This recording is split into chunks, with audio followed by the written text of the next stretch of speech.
médico neurólogo. ¿Tu nombre, doctor? Nos creo que aquí Pablo Sumaeta. Pablo Sumaeta, el doctor Pablo Sumaeta, quien nos va a... Él es médico neurólogo y nos va a hablar sobre esta enfermedad del Alzheimer, que es una enfermedad degenerativa. Bienvenido, doctor Sumaeta, bienvenido. ¿Qué cosa es el Alzheimer? El Alzheimer es una enfermedad neurodegenerativa. ¿Qué significa neurodegenerativa? Es una enfermedad en la cual las mujeres que en los hombres, sí. Pero no es porque las mujeres lean menos, por si acaso. Ajá, no es por leer. Luego vamos a hablar de eso. Antes se consideraba que era básicamente algo cognitivo. El cognitivo en el sentido de que uno perdía la memoria, perdía el conocimiento, pero poco a poco se ha visto que puede ser también afectivo o puede ser motivacional. Entonces es importante porque una enfermedad de Alzheimer, una demencia tipo Alzheimer, puede empezar con una depresión cuando es afectivo, o puede empezar con una falta de motivación, una apatía.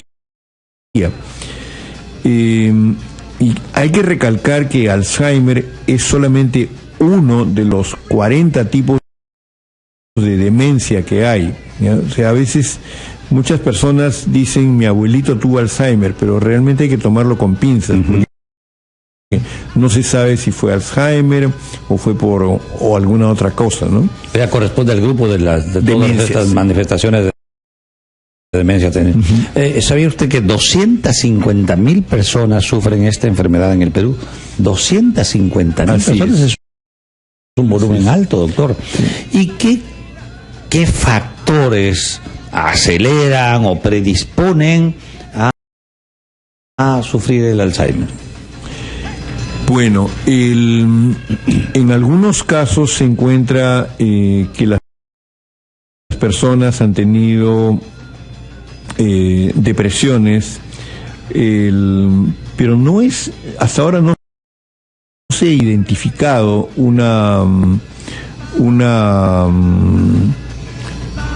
factor así. Un factor al que se tenga que decir que es el determinante. Son una serie de factores. Razas, ocupaciones, tipo de alimentación. No, si es eso, ya cae en otro tipo de demencia, pues, ¿no? Por ejemplo, si me dicen diabetes o exceso de colesterol, entonces eso ya cae en el tipo de demencia que es el segundo tipo más frecuente, que es demencia por pequeños infartos en el cerebro, ¿no?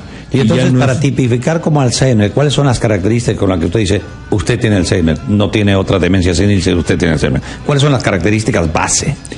Que no debe, disculpe que que sea al revés, o sea, usted no tiene deficiencia de vitamina B12, que puede causar demencia. Perfecto. Usted no tiene falta de hormona tiroidea, que puede causar demencia. Usted no tiene un tumor cerebral, que puede causar demencia. Usted no tiene un coágulo entre el cerebro y el cráneo, el hueso, o sea, un hematoma, que dicho sea de paso, son causas curables de demencia. En cambio, el Alzheimer lamentablemente es algo progresivo e irreversible, ¿no? Usted no tiene hidrocefalia, que es retención de líquido dentro del cerebro. Entonces, cuando esperanza de que se puede recuperar, ya es incluso a veces uno tiene duda y lo que hace es hacer unas pruebas psicológicas, dar unas pastillas estabilizadoras del ánimo o antidepresivos y hacer pruebas psicológicas 6 meses después.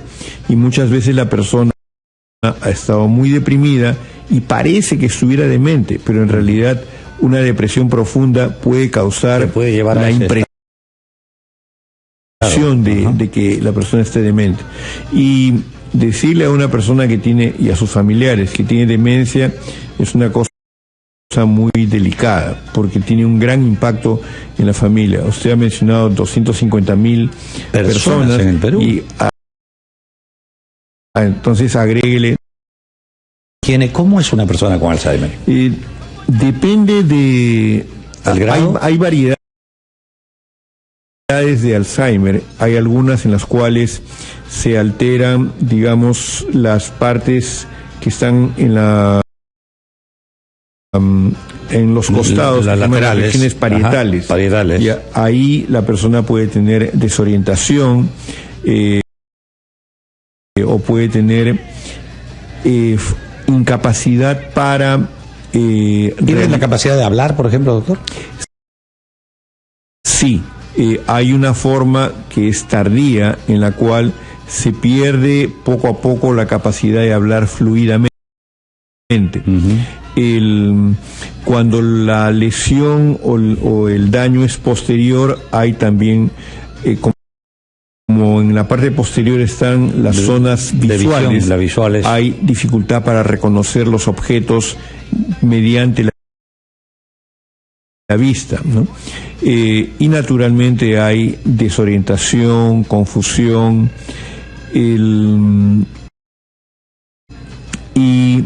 puede haber, en casos raros, puede haber convulsiones, puede haber un poco de rigidez, como si fuera Parkinson. Hay una variedad de presentaciones, pero nuevamente le digo, pueden ser presentaciones en las cuales se pierde o va perdiéndose conocimientos, o se alteran sentimientos, o se alteran motivaciones, ¿ya? Y usted nos ha dicho que con la resonancia magnética, que es un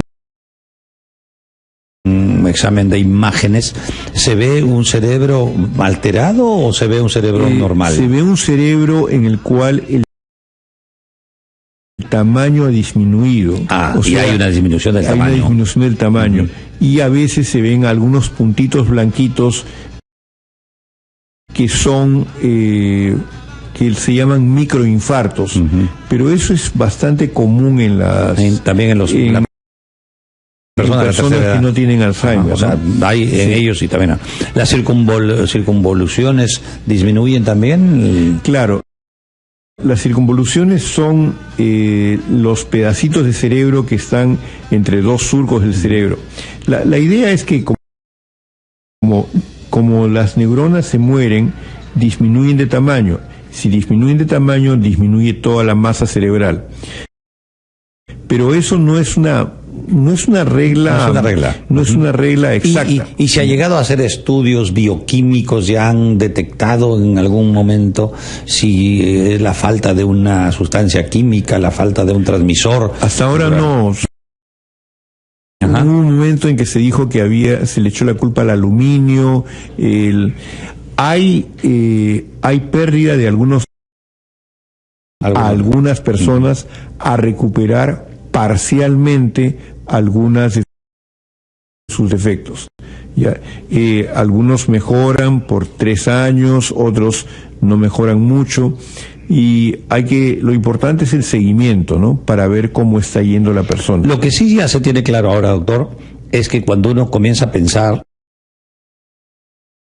o hacer abstracción, que para eso sirve la corteza cerebral, se ve ahora en la resonancia funcional, se ve que hay más flujo sanguíneo. O sea, si usted está pensando, haciendo matemáticas, desarrollando problemas, leyendo, comprendiendo, hay mayor flujo sanguíneo, entonces su cerebro tendrá que conservarse más, está haciendo ejercicios diríamos en otros casos. De tal manera que permite usted que su cerebro esté funcionando en todas sus capacidades mientras más lo ejercita. Así es. El cerebro, las células nerviosas funcionan en base a 2 elementos químicos: oxígeno y azúcar. ¿Ya? Entonces, hay un examen que se llama SPECT, que es un tipo especial de tomografía, en en y se ve colores, ¿no? Se ve colores. Sí, en el cual se nota que hay menos actividad en las regiones parietales y temporales. Es un examen bastante específico, bastante caro también, que se usa en circunstancias ¿Y muy le piden ustedes a los pacientes, por ejemplo, con... No le piden el esquema? No, porque realmente es preferible hacer una buena evaluación neuropsicológica. ¿Ya? Hay una evaluación sencilla que se llama el Mini Mental Test, que es práctica. Cuando hay duda, se pasa a una evaluación neuropsicológica. Esto con mucho cuidado, porque la persona se puede deprimir más cuando se le ponen pruebas en las cuales fracasa. ¿Ya? Entonces, hay que saber bien cuándo... En realidad es un equipo multidisciplinario que incluye a una psicóloga, un psiquiatra, un neurólogo, asistente social, personal de enfermería. Pueden pasar, los pacientes llegan a neurología, o llegan a psicología, o llegan a psiquiatría.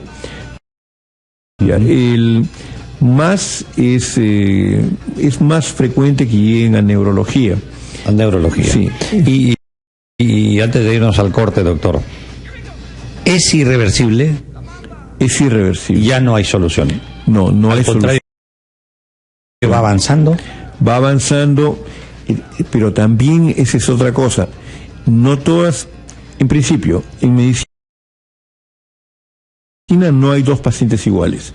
No hay dos personas con dengue iguales, no hay dos personas con Zika iguales, no hay dos personas con epilepsia iguales, no hay dos personas con Alzheimer iguales. ¿No han ensayado células madre todavía en eso? No, eso... Y conserva nuestro cerebro. Eso sí es cierto. Neurólogo de la clínica Ricardo Palma, y estamos hablando sobre el Alzheimer. Y téngalo claro, que leer y hacer más actividades